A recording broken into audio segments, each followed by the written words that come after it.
ये कहने में मुझे थोड़ी सी आपत्ति होगी। हाँ, गीता वेद के उपदेश का वो अंश है जो उस समय श्री कृष्ण ने अर्जुन को दिया था। तो आपके हिसाब से वेद, पुराण, उपनिषद क्या? देखिए, वेद मूल है।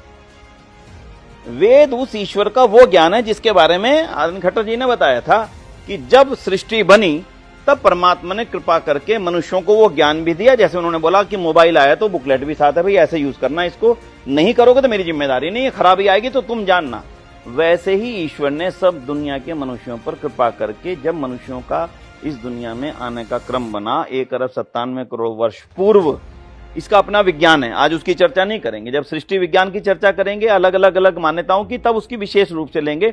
इसलिए उस समय परमात्मा ने वेद का ज्ञान 4 ऋषियों के माध्यम से दिया, जिसमें संपूर्ण दुनिया का एक्सट्रैक्ट ज्ञान उपस्थित है।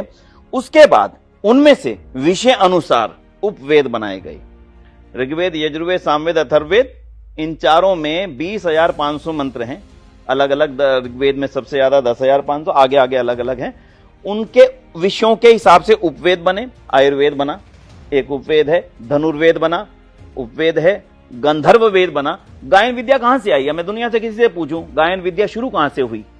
कौन बताएगा? स रे ग म पा धा नी कहां से आया? बोलो, कोई नहीं बता पाएगा। ना बाइबल से आया, ना कुरान से आया। फिर कहां से आया? ये 7 रंगों की कल्पना कहां से पैदा हुई कि दुनिया में 7 ही रंग हैं?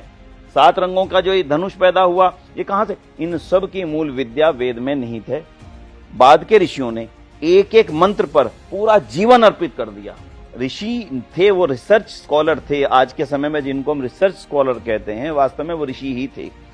एक एक ऋषि ने एक एक मंत्र के ऊपर अपना पूरा का पूरा जीवन लगा करके उसको एलेबरेट करके अलग अलग ग्रंथों की रचना की, जिनके कारण से भारत विश्वगुरु कहलाया। पुराणों के बारे में हमारा स्पष्ट मानना है, पुराणों का इस समय कुछ भी कहना मुश्किल है। कहां से आए, किसने लिखे, क्यों लिखे? क्योंकि उनके अंदर इतनी आपस में, इतना अधिक आपस में उनका विवाद है आपस में पुराणों में, कि उनको सत्य ग्रंथ मानना ऋषि ध्यान के अनुकूल तो नहीं है। इसलिए उन्होंने वेद को प्रमाण माना, अंतिम प्रमाण। मेरी बात भी गलत हो सकती है, ऋषि ध्यान बोले वेद में जो लिखा वो अंतिम सत्य है। वेद के एक भी मंत्र को आज तक बदला नहीं जा सका। ये एक अलग जबरदस्त, एक शानदार विज्ञान है जो भारत के अलावा शायद दुनिया में कहीं मौजूद नहीं है। तो इसलिए वेद मूल ग्रंथ है, उन्हीं के आधार पर दर्शन, उन्हीं के आधार पर बाद में उपनिषद, उन्हीं के आधार पर उपवेद, उन्हीं के आधार पर और अन्य ग्रंथ, विमान संहिता, जिनके आधार पर विमान तैयार किए गए। जो सबसे पहले भारत में जिन्होंने विमान तैयार किया बंबई के अंदर शिवकर बापू तलपदे, वो लिखते हैं, मैंने ऋषि दयानंद का ग्रंथ पढ़ा, ऋग्वेद आदि भाष्य भूमिका, उनका पुनः प्रवचन सुना। ऋषि दयानंद उस समय अपने ग्रंथ में यह बात लिख रहे हैं, 3 पहियों वाला विमान। उस समय दुनिया में कोई कल्पना भी नहीं थी 3 पहियों। उनको कहां से आए उनके मन में? क्यों? वेद और वेदादि शास्त्रों में। क्योंकि वो लिखते हैं प्राचीन काल की कल्पना, उस समय दरिद्रों के यहां भी विमान थे। वो शब्द लिख रहे हैं ऋषि दयानंद प्राचीन काल में कि हमारे यहां दरिद्रों के, यानी जो सबसे गरीब है उसके यहां भी विमान थे, और वो 3 पहियों वाला। आज भी आप दुनिया में कोई विमान देख लेंगे 3 पहियों का, या कोई 4 पहियों वाला विमान नहीं है।